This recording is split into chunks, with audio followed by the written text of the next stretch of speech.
Welcome back, and welcome to this session's version of the eraser exercise. In this session, we'll be making the final tweaks to this exercise. Last time, we had you scan your body using rings or elastic bands from the top of your head to the tips of your toes, and then back up from the tips of your toes to the top of your head, and then back down, and so on. The moment you felt a sensation in a part of your body that was under that ring, you were to move on. It didn't matter what the sensation was, but over time, there should have been changes and increases in what you were able to sense. If there aren't, one of a few things is possible. First, you might be having a difficult time with this particular exercise, which is perfectly fine. Remember, in that case, just do your best during each session and know that that's perfectly fine. Second, you might have already worked super hard and kind of reached the max that your system is capable of sensing. Now, this is very rare, but it can happen. Generally, if you think this has occurred for you, you should assume that there is more to sense and keep trying. Third, you might have gotten a bit lazy or not be digging in like you otherwise could and looking for additional sensation. Remember, you want to get to a point where you're not just feeling sensation on the surface parts of your body that are right underneath the ring, but also all the way through it in the slice that the ring makes through your body. There's almost always more to feel, and it's a good idea to constantly be reaching for it. Having said that, remember that you're not supposed to linger and try to deeply feel into an area. Once you feel sensation all the way around under the ring, you immediately move on to the next spot. So what you're trying to do is increasingly feel more sensation all the way through the slice immediately, right when a ring lands on an area. Now again, some of you are going to be able to do this very well, and some of you are going to struggle with it. It's no problem. Whatever is happening for you, just go with it. Don't stress yourself out. Don't try to do more than you can. Just use this exercise to do what's possible for you. Sometimes people say that they've kind of reached a gestalt type of sensation under the ring, meaning that they have a general feeling that they're sensing the whole slice at once, but that it doesn't seem to have a lot of detailed sensations in it.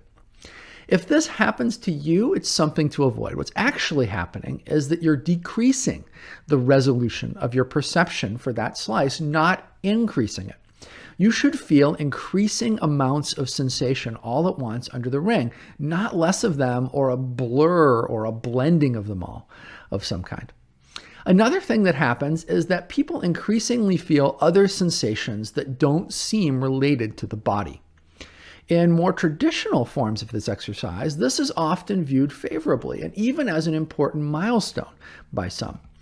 This can include feeling energy flows internally or having a slice show up as a feeling of vast emptiness or space, or even feeling like your body itself has dissolved and the sensations you're feeling can't be located on any specific part of it. At this point, if these things are happening for you during portions of this exercise or even during the entire exercise, it's perfectly fine. Just focus on the more traditional or normal stuff when that other stuff isn't occurring. If practiced long enough, or if this method is highly in resonance with you, there's another related effect that can show up. A moment can occur where you sense that you're actually feeling the sensations of your body, possibly for the very first time, or at least maybe for the first time in a long time. What's happening here is that we all have a virtual body map that's generated by our brain. When our eyes are open, we can see that our fingers are connected to our hands and our hands are connected to our wrists and so on. But when they're closed, how do we really know that? How do we really know the position of our fingers and hands and so forth? Our virtual body map plays an important role in this. And one thing that this exercise can produce is a great deal of increased clarity regarding our body.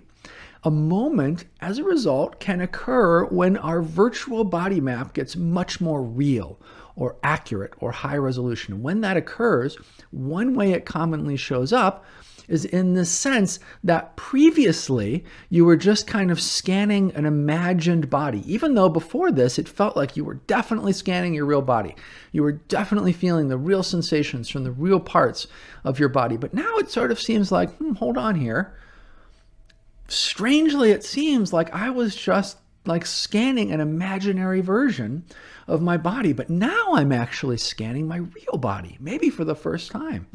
Listen, if this happens to you, that's great. If not, that's totally fine as well. I just wanted to mention it because if it does happen to you, it can be one of those things that really makes you wonder.